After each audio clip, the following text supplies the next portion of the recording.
महाराजांचा जो संकल्प आहे यातला 30वा सप्ताह, हा 25वा आहे ना, 30वा सप्ताह आमच्या महाराजांच्या गावातच आहे। 3 फेब्रुवारीची सुरुवात।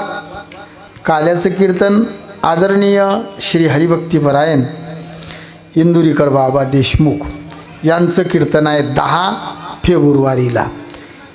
त्यांचा संकल्प आहे ते तुमच्या गावात आले, 8 दिवस राहिले, गावागावात जाऊन राहिले।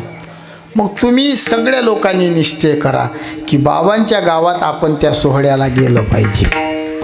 जासाल ना तुम्ही तर गेले कोमात, तुमच्या गावात एवढा मोठा सप्ताह त्यांच्यामुळे घडून आला। ज्या ज्या गावामध्ये त्यांनी सोहळा केला, करून राहिले, त्या गावांनी त्यांना मदत करा। पंक्तीचं कोणी श्रमदानाची, महाराज आम्ही 6 दिवस 8 दिवस तिथं राहू। गावाचं नाव काय बाबा? भाकरवाडी गाव, तुम्हाला जवळ आहे, तिथं कथा ऐकण्यासाठी जाव अशी सगळ्यांना आग्रहाची विनंती आहे। प्रत्येक गावातून जे जे मदत होईल, श्रमदान होईल, काय होत असेल ते त्यांना करावं अशी सर्वांना आग्रहाची विनंती करतो।